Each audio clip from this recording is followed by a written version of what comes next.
Today, on Pat's car garage, my camera's battery is dying, and we're gonna replace the headliner on the Jeep because the previous owner did some ridiculous thing with the headliner, and he just, rather than putting on a fabric of some sorts, he just painted the damn thing with some weird plastic nonsense.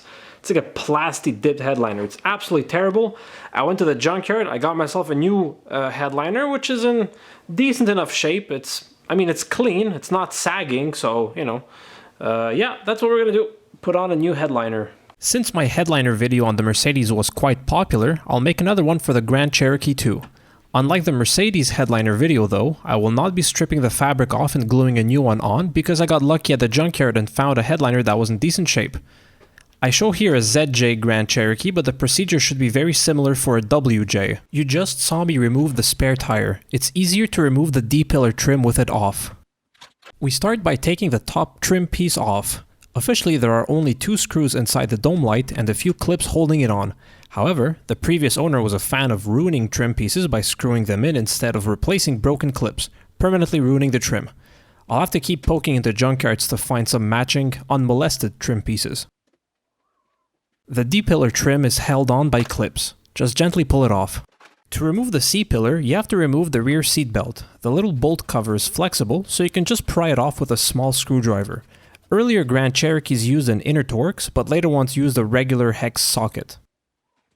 Again, the C-pillar is just held on by clips, so gently pull it off. The handles are held on by 3 inner Torx screws. If they're not Torx, they're not original. The 3rd screw is hidden under the coat hook, which you can also gently pry off. The B-pillar is exactly the same procedure as the C-pillar. Now let's just zip through the other side real quick, which is no different than the first. The sun visors are really easy to take off, just unscrew them, and unplug them if you have the lit mirrors of course. You also have to remove the little stopper. Same thing on the other side, but of course you must also remove the passenger grab handle. All these little covers here, you can just pry them off. Be gentle though, old plastic is pretty sus.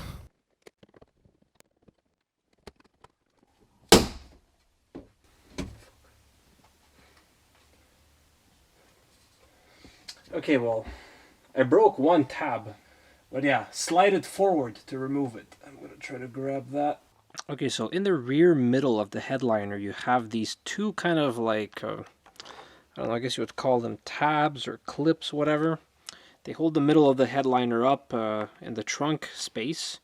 So I'm gonna figure out exactly how these work, and I think what I'm gonna do is I'm gonna probably destroy this headliner so I can figure out how exactly these clips attach.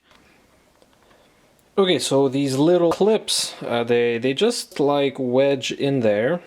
Of course, the camera won't focus, piece of junk. They have this peg that comes out in the middle, which you're not actually able to remove.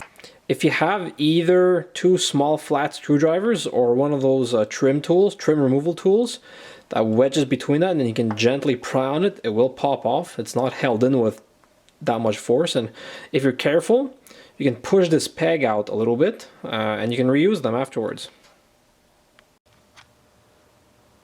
Okay, and there you have it. So install the headliner, looking good.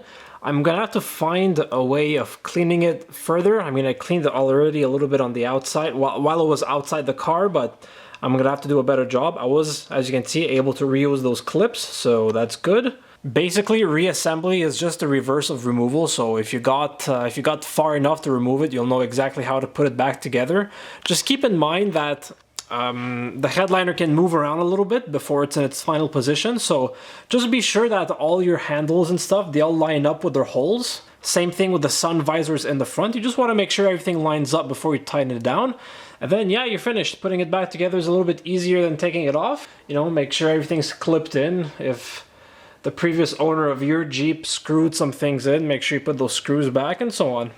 But yeah, I might have to redo this even better in the future, replace the actual fabric, but for now it's still stuck well to the fiberboard, except in the front underneath the visors there's a couple of spots where it started to sag, but I can leave it as is for now, and it's already a huge improvement over the previous crappy solution the previous owner put in.